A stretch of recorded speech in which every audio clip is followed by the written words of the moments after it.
Guys, how's it going? Thank you for stopping by again. Today in this video we're going to talk about microbrands. Microbrands, it's a topic that a lot of you are interested in. A lot of you guys go into Kickstarter. A lot of you guys are fans of microbrands.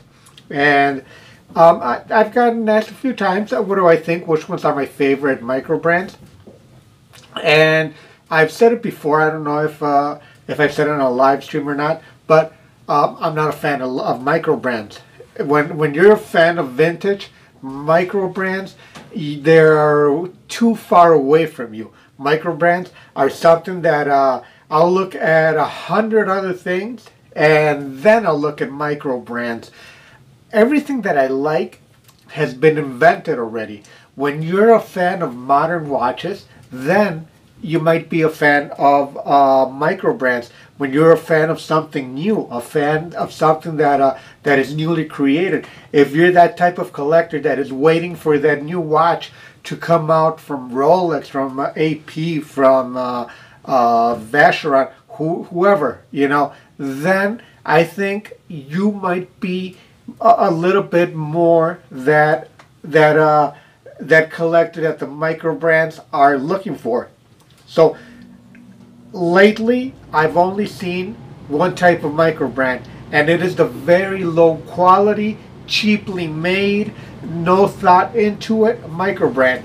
I have not seen something that really wows me. I have not seen a microbrand that really talks to me, that they really put some effort into the brand. Most of them are using Sellita movements. Most of them are using cheaply made movements.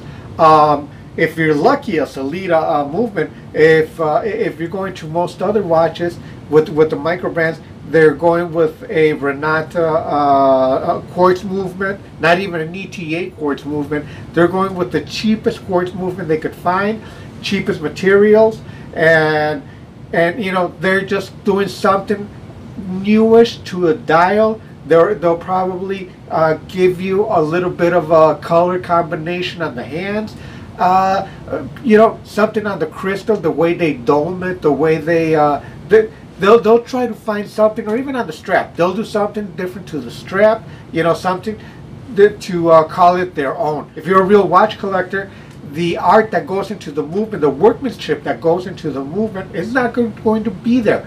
It already has been done in the vintage market, if you're in my case. And if you're a modern collector, you know, like I said, some of you are going to look at microbrands, but most of you are going to stay with the classics. So is there one that I particularly like? No. Is there one that I think that that deserves my attention? No. And you might say, well, who are you for it to deserve your attention? I'm nobody. I'm just the guy they're looking for with an extra $200 in my pocket, you know, that I might want to buy a microbrand watch, you know. Then there's their price point. Most of these small brands, if you've noticed, they're starting at a $500 price point. That's a ridiculous price point for something that we don't know, for a watch that we don't know that what's offering to us. You know, I think if they would stay in the $100 to $200 range with an automatic Sellita movement, with an automatic or a hand-wound movement, you know, even if it's cheaply made, it might be something we would be willing to try.